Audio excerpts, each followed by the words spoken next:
사실 건조증은 눈의 염증이나 기름 부족으로 발생하는 경우가 더 많이 있습니다. 비율로 따지면은 내원하시는 분들 열의 9분 정도는 기름 문제 때문에 오시는 것 같습니다. 메이봄샘이 막힌 환자의 눈물층을 확대한 것인데요. 눈물이 많이 뿌옇게 나옵니다. 이 정도의 눈물이 나오면은 시력이 떨어지고 통증이 발생합니다. 안약을 넣어도 효과가 거의 없죠. 안녕하세요. 눈을 밝히다 라이트 형제 최성호입니다. 오늘은 눈 건강을 지키는데 관심이 많으신 분들을 위해서 특별히 주제를 선정을 했습니다. 바로 안구건조증에 대한 이야기인데요. 우리가 흔히 겪는 불편함 중에 하나지만 정확히 어떤 원인으로 불편하고 어떻게 치료를 해야 되는지 잘 모르는 경우가 많습니다. 오늘은 안구건조증의 원인부터 시작해서 효과적인 치료법까지 여러분들이 꼭 알았으면 하는 정보들을 알차게 준비해 보았습니다. 특히 안과에서 널리 사용되고 있는 IPL 레이저 치료와 최근 주목받고 있는 리피플로우 치료에 대해서 자세히 다뤄볼 예정이니 안구건조증으로 고생하고 계신 분들이라면 오늘 영상을 끝까지 주목해 주시길 바랍니다. 우선 안구건조증의 증상은 너무나 다양합니다. 눈이 뻑뻑하거나 이유 없는 충혈 또는 이물감이 든다거나 책을 볼 때 눈이 빨리 피로해지거나 뿌옇게 보이는 것, 혹은 항상 끼던 렌즈가 너무 불편하게 느껴진다던가 눈이 뽑힐 것 같은 느낌이 든다면 안구건조증이 원인일 가능성이 높습니다. 치료법은 안약부터 먹는 항생제, 눈꺼풀 청결제 또는 결막 이완증이 원인일 경우 결막 이완 교정술이 필요합니다. 무조건 원인이 정확히 무엇인지부터 파악하는 것이 치료의 첫 번째 순서입니다. 우리 눈의 각막 앞에는 눈물층이 항상 존재해야 합니다. 그래야 우리 눈을 보호하고 시력을 유지하고 보습을 해줄 수가 있게 됩니다. 그런데 이 눈물층은 그냥 물인 것 같지만 자세히 들여다보면 3개의 층으로 구성이 되어 있습니다.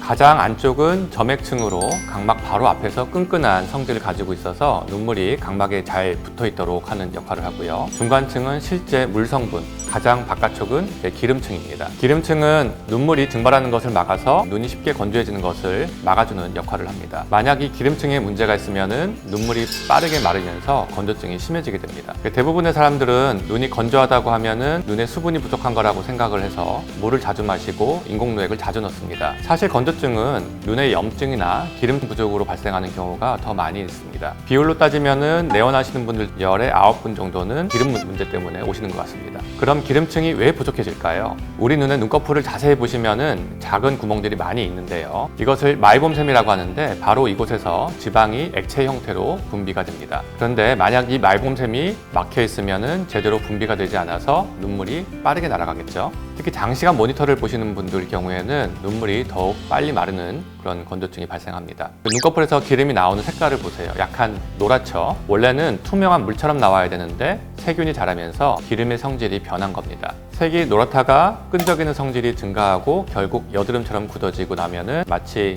짰을 때 치약처럼 나오게 되는 것이죠. 안구 건조증의 정도가 경미하다면은 인공 눈물약이나 안약을 사용하면서 생활 습관을 개선해 주는 것만으로도 호전이 될 수가 있지만 이런 식으로 마이봄샘이 막혀 있으면은 이것을 뚫어줘야지만 치료가 됩니다. 다음 사진은 메이봄샘이 막힌 환자의 눈물층을 확대한 것인데요. 눈물이 많이 뿌옇게 나옵니다. 이 정도의 눈물이 나오면은 시력이 떨어지고 통증이 발생합니다. 안약을 넣어도 효과가 거의 없죠. 이럴 때 대표적인 치료 방법이 많이들 들어보셨을 것 같은데 눈물 레이저라고도 하는 IPL이 있습니다. 피부과에서도 사용하는 장비죠. IPL 레이저는 마이봄샘의 균을 제거하고 기름을 녹여주고 염증 물질을 분비하는 불필요한 미세혈관을 없애주는 치료법입니다. 이 레이저 치료를 하면은 지방이 자연스럽게 분비가 되면서 기름층이 건강하게 유지될 수 있도록 도움을 줍니다.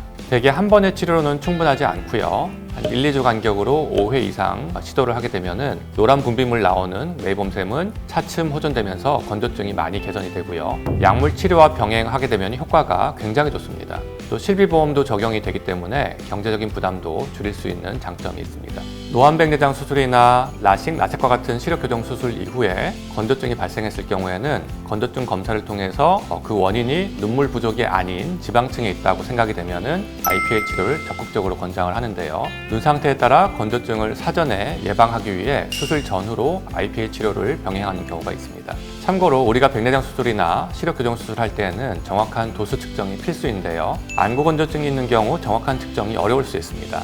건조증이 조금만 있는 경우에는 상관이 없지만 건조증이 매우 심할 경우에는 각막에 상처가 있거나 정확한 각막 두께 측정이 어렵기 때문인데요. 실제로 없는 난시가 나타나기도 합니다. 따라서 각막 상태, 특히 중심 부위의 상처 유무를 면밀히 검사하고 두 가지 장비로 교차 검사를 해본다거나 필요하면은 각막에 염색약을 적용을 해서 각막 상태를 확인한 후에 수술을 진행을 합니다. 아까 보여드린 환자의 경우에는 5회의 IPL 치료를 받고 아주 많이 호전이 되었습니다. 이렇게 IPL 치료가 안과에서 널리 사용되는 치료 방법으로 자리를 잡았지만 사실 단점이 하나 있긴 합니다. 바로 통증과 메이봄샘이 막힌 경우인데요. IPL은 강한 빛을 이용을 해서 피부 문제를 치료하는 비침습적 치료 방법입니다. 그런데 이 빛이 피부에 닿을 때 마취 크림을 바르더라도 예민한 분들은 타는 듯한 느낌이나 찌르는 듯한 통증을 경험할 수가 있습니다. 또 마지막에는 메이봄샘을 직접 저희가 짜주는데 대개는 잘 참으시지만 그걸 불편해하시는 분들도 있고요.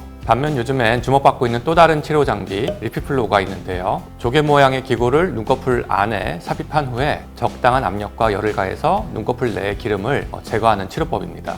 기본적으로 두 장비 모두 메이봄샘의 온열 치료를 한다는 점에서 유사합니다. 하지만 IPL은 적외선을 사용을 해서 마이봄샘을 따뜻하게 한 후에 포셉을 사용해서 눈꺼풀을 짜주는 추가 절차를 해야지만 효과가 뛰어납니다. 반면에 리피플로어는 온열 치료와 압출 과정을 동시에 진행할 수 있어서 이 두 단계를 한 번에 진행할 수 있다는 장점이 있어요. 이건 사용하실 때 환자분들께서 전혀 불편함 없이 수술을 받으시더라고요. 효과도 매우 좋고 특히 IPL과 병행할 경우에 뛰어난 효과를 보입니다. 마찬가지로 실비보험도 되고요.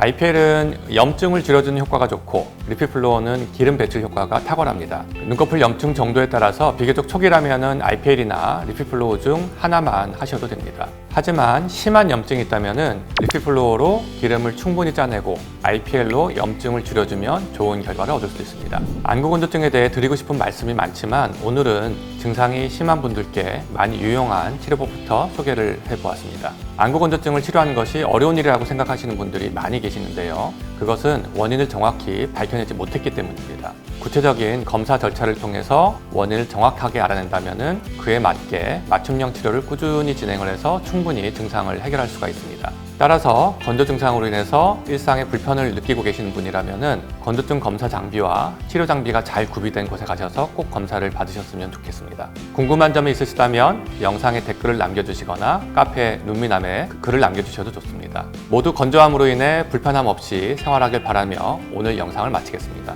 감사합니다.